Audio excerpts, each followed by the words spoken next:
the silence came first. It was not immediate, not obvious, and not dramatic in the way problems are often expected to appear. There was no sudden break, no visible damage, no clear sign that something had gone wrong. Instead, it revealed itself slowly, through absence rather than presence. The kind of absence that does not demand attention at first, but quietly unsettles the routine that depends on it. Water, by its nature, is constant. It exists in the background of daily life, unnoticed until it is not there. It flows without question, responds without delay, and fulfills its role so consistently that its presence becomes assumed rather than observed. And that assumption is what makes its disappearance so disorienting. Because when something that has always been there suddenly isn't, the mind does not immediately accept it. It searches for continuity. It expects correction. It assumes that the interruption is temporary. At first, the absence felt like a delay. A momentary disruption that would resolve itself without intervention. The environment remained unchanged. The house stood as it always had. The surrounding land held the same stillness, the same quiet rhythm that defined its character. Nothing in the visible world suggested that anything had shifted. And yet, something had. Because the systems that operate beneath visibility had been altered. And those systems carry more weight than what can be seen. The realization did not arrive all at once. It formed gradually, building from small observations that began to align in a way that could no longer be dismissed. The lack of response was consistent. Not intermittent, not irregular, but complete. A full absence that did not fluctuate or correct itself over time. That consistency changed everything. Because temporary issues behave unpredictably. They return. They fluctuate. They resolve without explanation. But this did not. This remained. And permanence, even in its early stages, carries a different kind of implication. It suggests intention. The awareness of that intention did not create immediate reaction. It created focus. Because when something essential is removed without warning, the first instinct is not always confrontation, it is understanding. A need to identify the source of the disruption before assigning meaning to it. A search for structure behind the absence. Water does not disappear without cause. Its flow is controlled, directed, maintained through systems that are designed to ensure consistency. Pipes, connections, supply lines, each element exists within a network that is not random, but structured. And for that structure to fail completely, something within it must have been changed. Not damaged. Changed. That distinction mattered. Because damage implies accident. Change implies decision. And decisions, especially those that affect something as fundamental as water access, do not happen without authority. That realization narrowed the possibilities. The source of the disruption was not distant, not external, and not beyond reach. It existed within the boundaries of control that defined the area. Within the systems that govern shared resources, access points, and infrastructure. The HOA had always existed within that system. Not visibly involved in every detail, but structurally present in ways that influenced how certain elements were managed. Water access, in particular, was not entirely independent. It relied on connections that extended beyond individual property lines, connections that sometimes fell under shared agreements or regulated oversight. That connection introduced complexity. Because when access is shared, control can become ambiguous. And ambiguity creates space for interpretation. The possibility that the disruption was intentional began to take shape within that space. Not as certainty, but as probability. Because the absence of any visible issue, combined with the completeness of the disruption, pointed toward something that had been altered deliberately. And deliberate changes required justification. Which raised a question that could not be ignored. Why would access to water be removed? The question did not yet have an answer. But it redefined the situation entirely. Because this was no longer about a malfunction. It was about control. The shift from uncertainty to investigation happened quietly. Not through urgency, but through necessity. Because once the possibility of intentional disruption entered awareness, it could not be dismissed. It demanded structure. It required explanation. And without that explanation, the situation remained incomplete. The environment, unchanged on the surface, now felt different. Not physically, but perceptually. The house, the land, the systems that supported both, all remained as they were. But the understanding of how they functioned had shifted. What once felt independent now felt connected to something beyond immediate control. That realization carried weight. Because independence is often assumed until it is tested. And this felt like a test. The water system, once invisible in its reliability, had now become the focal point of attention. Every detail surrounding it began to matter. Where the supply originated, how it was routed, who maintained it, and most importantly, who had the authority to alter it. Those questions began to form a framework. A structure for understanding what had happened. Because without that framework, the situation remained abstract. And abstraction does not lead to resolution. The possibility that an agreement existed, something formal, documented, and binding, began to take shape. Not because it was visible, but because systems like this rarely operate without documentation. Shared access, regulated supply, controlled infrastructure. All of these elements are typically defined somewhere, even if they are not regularly referenced. And if such an agreement existed, it would hold the answer. Not just to what had happened, but to whether it should have happened at all. That thought marked a turning point. Because it shifted the focus from observation to discovery. From reacting to searching. The absence of water was no longer just a problem. It was a signal. That something within the structure of control had been activated, interpreted, or possibly misused.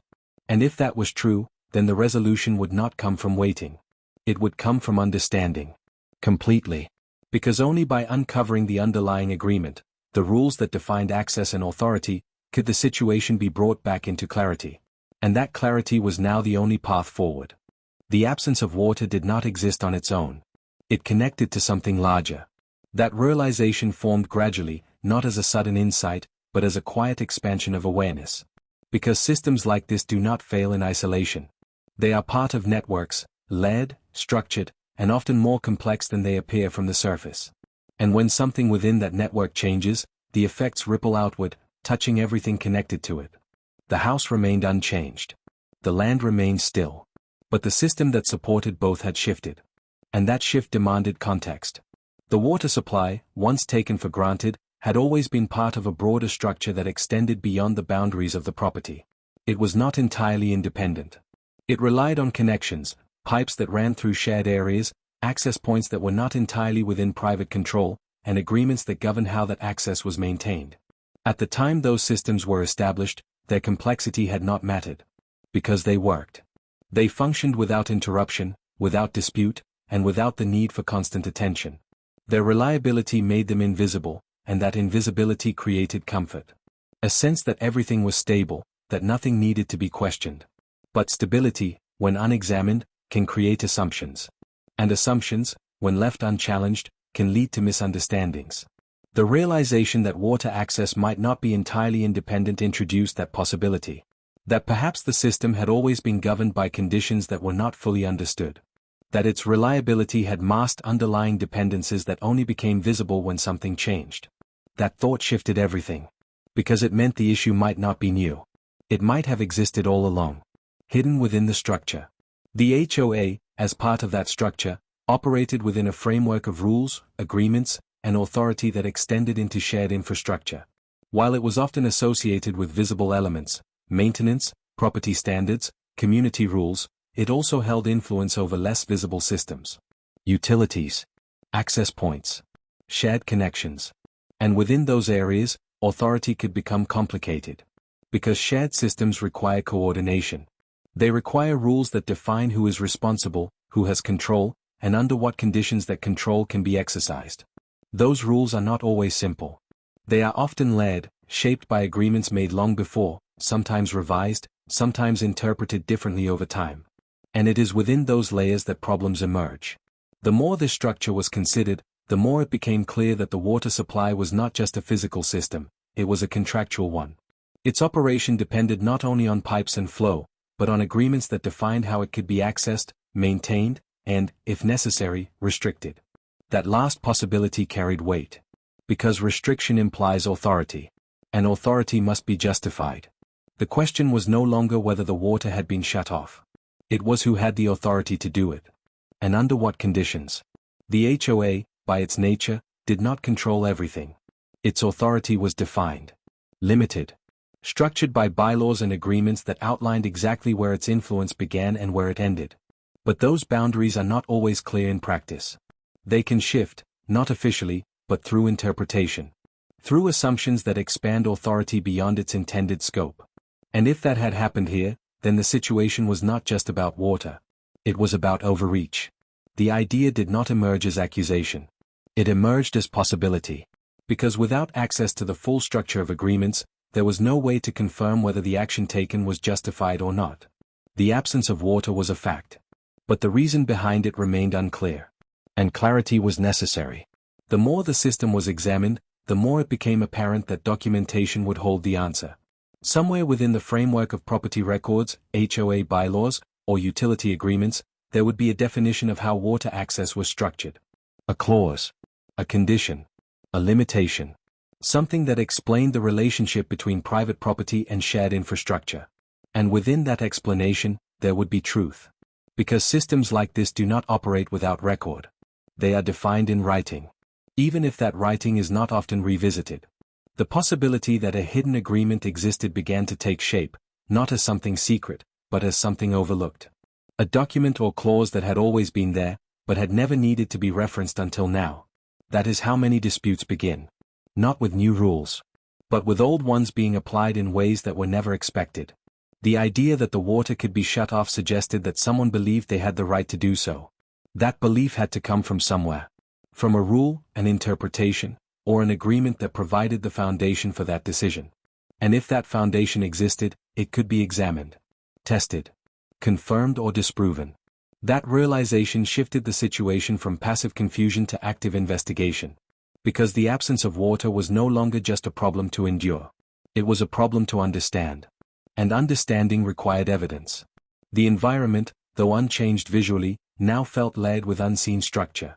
Beneath the surface of routine existence lay a network of definitions and agreements that dictated how things functioned. And within that network, something had been activated. A rule. A clause. An interpretation. Something that allowed this action to take place. The question was whether that allowance was valid. Or whether it had been misapplied. The difference between those two outcomes would determine everything. If the action was justified, then the structure itself would need to be accepted and navigated. But if it was not, if it had been based on incorrect interpretation or overextended authority, then it could be challenged, corrected, reversed. But that determination could not be made without clarity. And clarity could only come from uncovering the full context. The agreements. The records. The definitions that existed beneath the surface. The search for those elements became the next step. Not driven by urgency alone, but by necessity. Because systems like this do not resolve themselves without being understood. They require attention. They require examination. And sometimes, they require being questioned in ways they have not been questioned before. The water, in its absence, had revealed something that had always been there but had never been fully seen. A structure. A dependency. A framework of control that extended beyond immediate perception. And now that it had been revealed, it could not be ignored. Because what had changed was not just the flow of water. It was the understanding of how that flow was governed. And that understanding would determine what happened next. The absence of water changed more than routine. It altered perception. What had once felt stable and predictable now carried uncertainty. Every system that had been trusted without question suddenly felt connected to something larger, something less visible, something that could shift without warning. The reliability that defined daily life had been replaced with a quiet doubt. And that doubt did not fade. It deepened. Because the longer the situation remained unresolved, the clearer it became that this was not a temporary disruption. It was not a delay waiting to correct itself. It was a condition that had been established, intentionally or otherwise, and it would remain until something actively changed it. That realization brought focus. Not emotional reaction, but structured attention. A need to move beyond observation and into understanding. Because without understanding, the absence would remain unexplained. And unexplained problems do not resolve, they persist. The search for answers began to center around documentation. Old records. Property files. Any detail that defined how water access had been structured in the first place. Because if the system had been altered, then there had to be a point where its original form was defined.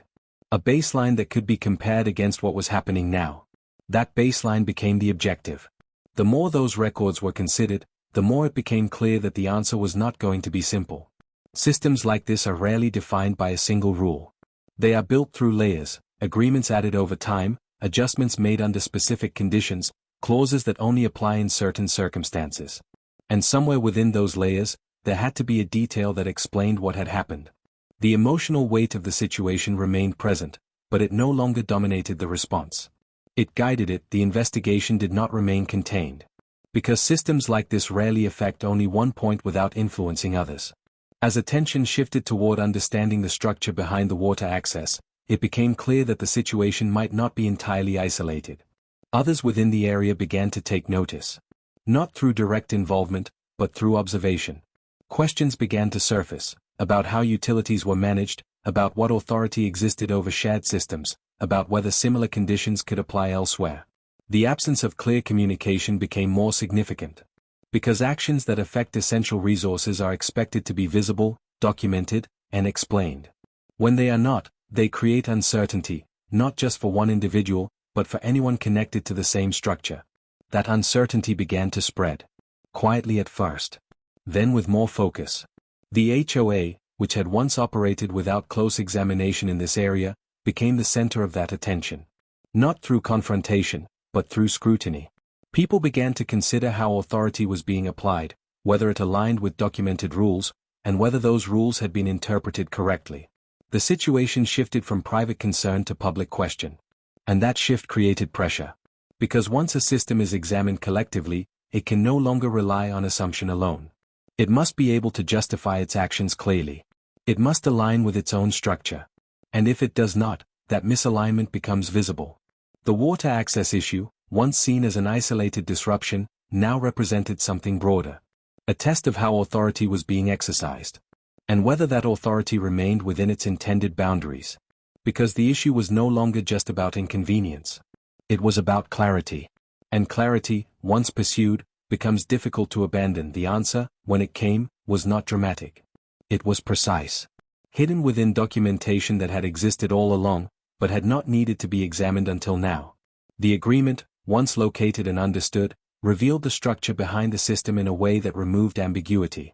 The water access was governed by a shared utility agreement. But the key detail was not the existence of that agreement. It was its limitation. The document clearly defined conditions under which access could be modified or restricted. Those conditions were specific, structured, and required certain criteria to be met before any action could be taken. And those criteria had not been met. The authority to alter access existed, but only within defined boundaries. And in this case, those boundaries had been exceeded. The interpretation that led to the shutdown had extended beyond what the agreement allowed. Whether through misunderstanding or assumption, the action taken did not align with the documented structure. That realization changed everything. Because it meant the issue was not about lack of authority. It was about misuse of it. The system itself had not failed. It had been applied incorrectly. And once that became clear, the situation was no longer uncertain. It was defined. Clarity brought resolution. Once the agreement was understood and its limitations made clear, the situation could no longer remain as it was. The action that had been taken did not align with the structure that governed it, and that misalignment required correction. The water access was restored. Not as a concession, but as a correction. Because the system, when applied properly, did not support the restriction that had been imposed. The outcome extended beyond the immediate situation. It reshaped understanding. Because it revealed how easily systems can shift when assumptions replace verification. How authority, when not examined carefully, can extend beyond its intended scope. And how those extensions, if left unchallenged, can become accepted as normal. The experience created awareness. Not just of the agreement itself, but of the importance of understanding the structures that define access, control, and ownership. Because those structures exist whether they are examined or not. And when they are not, they can be interpreted in ways that do not always align with their original intent. The absence of water, in the end, became more than a disruption. It became a signal. A moment that revealed something deeper about how systems operate, and how they must be understood to function correctly. The resolution restored more than just access. It restored clarity. And with that clarity came a final understanding. That control is not absolute. It is defined. And when those definitions are respected, systems remain balanced. But when they are not, even something as constant as water can become uncertain, until someone chooses to look closer and bring that uncertainty back into alignment.